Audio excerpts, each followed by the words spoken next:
Manusia dan alam tidak dapat dipisahkan. Alam menyediakan segala kebutuhan manusia dalam bentuk sumber daya alam. Manusia memanfaatkan sumber daya alam untuk bertahan hidup. Coba perhatikan di sekitarmu, apa bentuk interaksi manusia dan lingkungan yang dapat kamu lihat. Sebagian besar masyarakat pesisir pantai bermata pencaharian sebagai nelayan. Nelayan bekerja mencari ikan di perairan laut. Bagaimana interaksi yang terbentuk antara nelayan dengan lingkungannya? Nelayan tradisional memanfaatkan tiupan angin untuk menggerakkan perahu layarnya. Nelayan menggunakan angin darat untuk berangkat melaut pada malam hari. Ketika pulang pada pagi hari, nelayan memanfaatkan tiupan angin laut.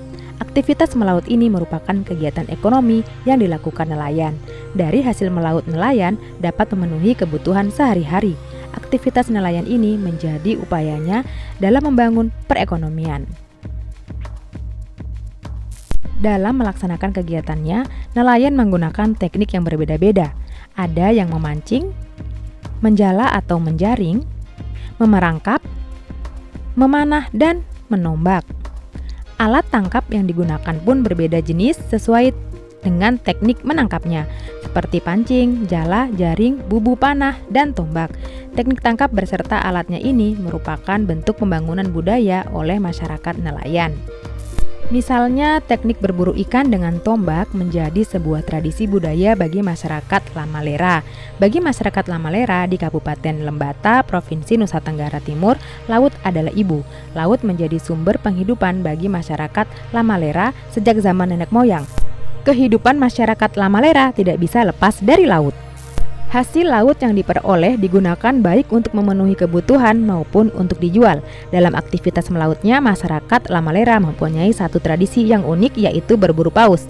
Tradisi berburu paus telah berlangsung sejak zaman dahulu dan dilakukan pada bulan-bulan tertentu saja. Musim perburuan paus ini disebut baleo. Ada banyak aturan adat dalam perburuan paus ini. Paus yang boleh diburu hanya yang berumur tua. Masyarakat dilarang memburu paus yang masih kecil, paus yang sedang masa kawin, dan paus betina yang dalam satu musim perburuan tidak boleh menangkap lebih dari 15 ekor. Berbagai aturan adat tersebut dibuat untuk menjaga kelestarian paus. Masyarakat Lamalera berburu paus secara berkelompok. Ada beberapa perahu dalam setiap kelompok perburuan paus. Jika juru tombak di salah satu perahu berhasil menombak seekor paus, perahu lain akan segera bergabung dan membantu.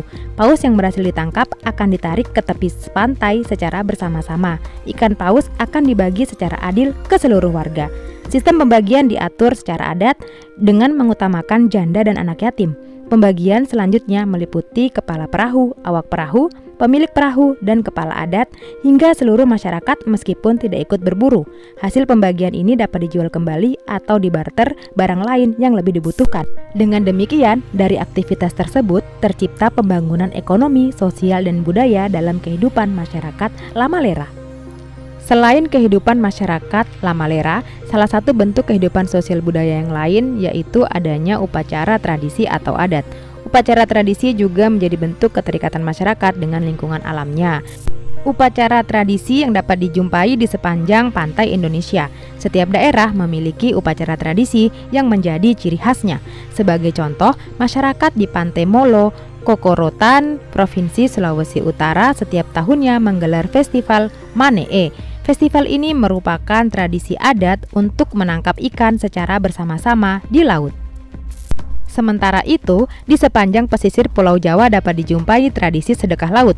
Upacara adat tersebut sebagai ungkapan rasa syukur kepada Tuhan Yang Maha Esa atas hasil tangkapan yang melimpah. Upacara ini juga sebagai permohonan keselamatan dan hasil melimpah pada musim tangkap berikutnya. Setelah memahami interaksi manusia dan lingkungan laut, lalu apa hubungan interaksi tersebut terhadap pembangunan ekonomi dan kehidupan sosial budayanya? Dalam kehidupan sehari-hari, nelayan melaut untuk menangkap ikan. Aneka jenis ikan hasil tangkapan para nelayan antara lain ikan kakap, kerapu, bawal, udang, cumi, teripang, dan kepiting. Selain itu, nelayan di beberapa daerah juga mempunyai jenis tangkapan yang berbeda. Contohnya masyarakat Lamalera yang berburu paus dan ikan pari. Keragaman hasil laut ini menjadi bukti potensi perairan laut Indonesia yang begitu besar. Nelayan akan membawa semua hasil tangkapan ke pelabuhan ikan. Para nelayan sudah berlabuh sejak pagi hari. Tujuannya agar ikan masih dalam kondisi segar saat dijual. Dengan dibantu nelayan yang lain, ikan hasil tangkapan diturunkan dari perahu dan dibawa ke TPI atau tempat pelelangan ikan. TPI merupakan tempat jual beli ikan yang terdapat di pelabuhan ikan. Ikan-ikan dari para nelayan dikumpulkan di TPI untuk dilelang. Di tempat ini terjadi transaksi antara nelayan sebagai pemilik ikan dan pedagang ikan sebagai pembeli. Proses transaksi jual beli ikan di TPI melalui jur atau juru tawar. Proses lelang dimulai dari harga rendah sesuai harga dari nelayan pemilik ikan. Oleh juru lelang, ikan ditawarkan kepada para pembeli yang terdiri atas pedagang ikan kategori pedagang besar. Seiring proses penawaran, harga ikan akan terus dinaikkan oleh juru lelang. Pedagang dengan harga tawaran tertinggi akan dinyatakan sebagai pemenang oleh juru lelang. Selanjutnya, ikan-ikan tersebut didistribusikan ke pedagang kecil di pasar-pasar. Oleh pedagang kecil, ikan dijual kembali ke konsumen. Dari kegiatan ini tercipta alur distribusi barang dari nelayan, pedagang besar, pedagang kecil, hingga ke konsumen.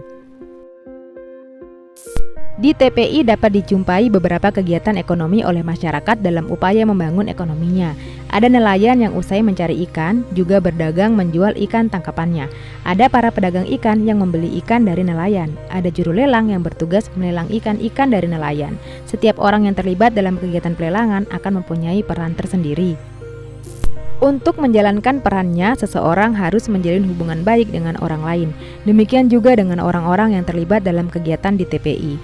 Kegiatan pelelangan ikan di TPI membentuk hubungan baik antar individu dengan kelompok maupun antar kelompok.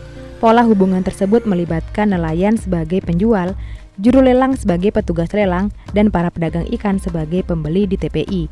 Setiap pelaku menjalankan perannya sehingga terbentuk hubungan sosial kemasyarakatan di lingkungan TPI. Dari hubungan ini terbentuk kesepakatan bersama dalam mengatur jalannya kegiatan pelelangan ikan. Kesepakatan ini diwujudkan dalam bentuk aturan yang harus disepakati oleh semua pelaku di TPI. Dengan ditaatinya aturan tersebut, kegiatan perdagangan ikan di TPI berjalan lancar. Setiap pelaku menjalankan perannya dengan baik sehingga kegiatan pelelangan ikan berjalan sesuai tujuannya. Nelayan dapat segera menjual ikan hasil tangkapannya. Para pedagang ikan memperoleh ikan sebagai barang dagangan untuk dijual kembali. Para juru lelang memperoleh pendapatan dari kegiatan lelang yang dilakukannya. Dengan demikian, kegiatan di TPI akan memberikan pengaruh secara ekonomi, sosial, dan budaya.